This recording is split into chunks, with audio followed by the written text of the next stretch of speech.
नमस्कार, आप देख रहे हैं नेक्स्ट 9 पॉलिटिकल बाइट। इस खास रिपोर्ट में हम आपको बताना चाहेंगे, जन स्वराज पार्टी के संयोजक प्रशांत किशोर को हाल ही में मंत्री अशोक चौधरी ने बड़ी चेतावनी दी थी और कहा था मुकदमा तो मानहानि का उनके खिलाफ चलेगा। हम आम लोग हैं और आम लोगों के रास्ते से ही उनके खिलाफ कार्रवाई करेंगे। हमें उम्मीद है हमें न्याय मिलेगा। कोर्ट के कटघरे पर प्रशांत किशोर को खड़े करने के बाद खुलेआम मंत्री अशोक चौधरी ने की। इसके बाद प्रशांत किशोर ने अशोक चौधरी के इस तरह के बयान आने के तुरंत बाद फिर किया है पलटवार। प्रशांत किशोर ने खुलेआम कह दिया है कि डराने वाला कोई पैदा नहीं हुआ। नमस्कार, आप देख रहे हैं नेक्स्ट 9 पॉलिटिकल बाइट। इस रिपोर्ट में आपको बताना चाहेंगे, अब प्रशांत किशोर की ये नई धमकी सामने आई है। बिहार में आगामी विधानसभा चुनाव से पहले सभी पार्टियां बिहार में पूरी तरह से सक्रिय हैं। एक दूसरे पर आरोप प्रत्यारोप लगाने का सिलसिला भी बरकरार है और बिहार में एनडीए सरकार के खिलाफ हमलावर प्रशांत किशोर का पिछले कई महीनों से लगातार कभी आंदोलन तो कभी विरोध प्रदर्शन करते हुए देखना कोई नई बात नहीं। इस बार प्रशांत किशोर ने जुबानी जंग छेड़ दी है। जी हां, प्रशांत किशोर ने कहा, मंत्री अशोक चौधरी की बेटी को पैसे देकर टिकट बेचने के बयान पर जब उन्हें मानहानि के मुकदमे का सामना करना पड़ेगा, ये सुनकर उन्होंने इस चुनौती पर पलटवार किया है। उन्होंने जो कहा है उसकी अगर बात करें तो उन्होंने एक बहुत बड़ी बात कह दी है। मानहानि के मुकदमे के सवाल पर प्रशांत किशोर ने साफ कहा है कि हमको मानहानि मुकदमा और एफआईआर से जरा भी डर नहीं लगता।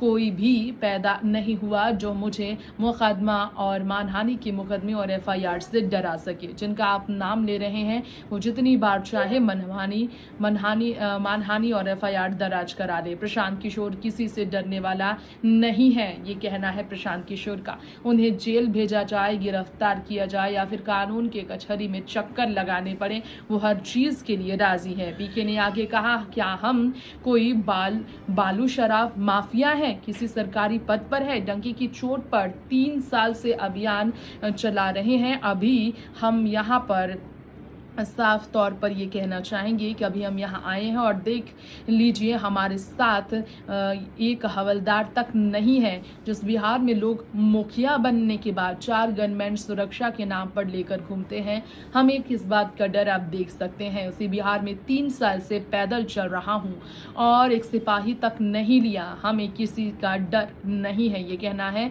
प्रशांत किशोर का। जन स्वराज पार्टी के नेता प्रशांत किशोर ने ये भी कहा कि गांधी मैदान में इसी सरकार ने रात के अंधेरे में 3 बजे मुझे उठा लिया था। इस थाने के लोग मुझे अरेस्ट कर कोर्ट लेकर गए थे और क्या हुआ, मुझे छोड़ दिया। जब हमने कोई गलती नहीं की तो कोई बिहार में खड़ा होकर नहीं कह सकता कि हमने किसी से 1 रुपये भी लिया है। कोई ये नहीं कह सकता कि हमने कोई गलत काम किया हो। कोई ये नहीं कह सकता हम किसी को गाली गलौज कर रहे हैं।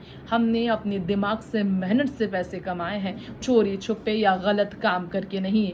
हमने बीपीएससी के बारे में कहा, बीपीएससी के जरिए नौकरी बेची जा रही है। कौन नहीं जानता कि यहाँ पर नौकरी बेची जा रही है। अशोक चौधरी की बेटी को पैसे देकर टिकट बेचने के मामले में प्रशांत किशोर ने घेरा था, जिसके खिलाफ आवाज उठाई गई थी और ऐसे में प्रशांत किशोर ने कहा, ये पूरे बिहार में सरेआम चर्चा है। ये पीके को कहने की जरूरत नहीं है, बिहार के गांव गांव में चर्चा है। जमीन के सर्वे में सरेआम पैसा लिया जा रहा है, ऐसा कहना है प्रशांत किशोर का।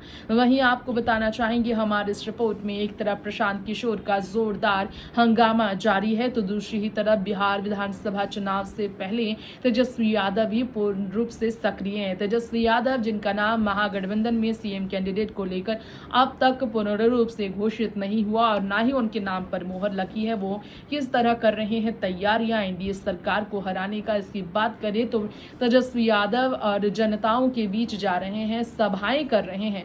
जनसभा में हाल ही में उन्होंने ताड़ी को लेकर एक बयान दिया। उन्होंने कहा कि ताड़ी को शराबबंदी से वो अलग करेंगे अगर महागठबंधन की सरकार बनी और ताड़ी को जो है सो बड़े तरीके से कारोबार में देखा जाए तो शामिल करेंगे। तो तेजस्वी भी पूरी तरह से जनता को लुभाने का कर रहे हैं प्रयास।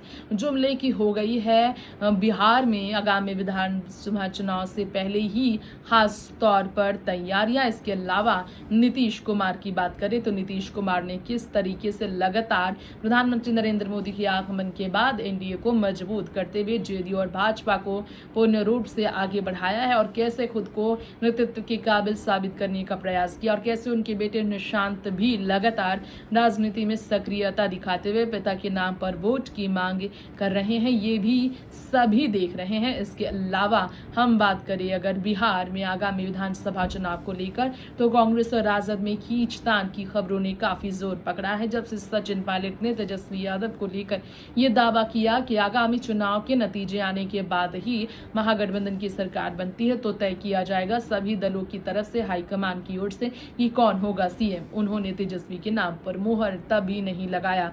इसके अलावा ताड़ी व्यवसाय महाजुटान को लेकर तेजस्वी यादव नीतीश सरकार को घेरते हुए नजर आए और कहा लालू यादव और उनका दल पूरी तरह से ताड़ी बेचने वालों के साथ है, उनके खिलाफ चलने वाले मुकदमों को वो खत्म करेंगे। बिहार सरकारियों ने इस बीच बिहार सरकार ने नीतीश कुमार ने अधिकारियों को कई तरह के निर्देश दिए हैं। जी हाँ, आपको बताना निर्धारित समय सीमा के बाद कोई भी पाकिस्तानी यहाँ ना रहे, इस तरह के निर्देश दिए गए हैं बिहार में भी, क्योंकि लगातार राष्ट्रीय स्तर पर पाकिस्तानियों को विदेश अपने स्वदेश भेजने के ऐलान जब से गृह मंत्री अमित शाह ने किए हैं तब से ही सभी राज्यों की सरकार इसे लेकर पूरी तरह से तैयार है। वहीं आपको इस बारे में हमारे इस रिपोर्ट में बताना चाहेंगे तेजस्वी यादव जिन्हें सीएम चेहरा अब तक घोषित नहीं किया गया। इस बीच तेजस्वी यादव किसी भी कीमत पर नहीं बनेंगे सीएम, इस तरह के दावे नीतीश कुमार के मंत्री मंगल पांडे ने किया और इंडिया अलायंस पर निशाना साधा।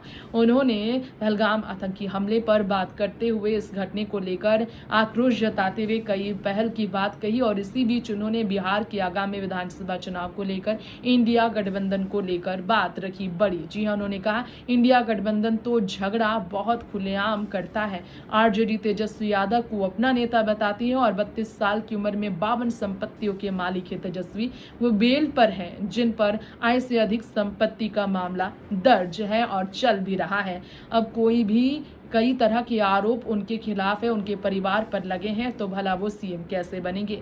आगे मंत्री मंगल ने कहा कि इंडिया गठबंधन में शामिल कांग्रेस और अन्य पार्टियां जैसे कि तेजस्वी के चेहरे को स्वीकार करने के लिए राजी नहीं है, ये सबको पता है, इसलिए तेजस्वी के चेहरे पर अब तक मुहर नहीं लग पाया है। तो तेजस्वी किसी भी कीमत पर सीएम चेहरा तो नहीं बन सकते और हम उनको स्वीकार कर नहीं सकते हैं क्योंकि जनता भी यही चाहती।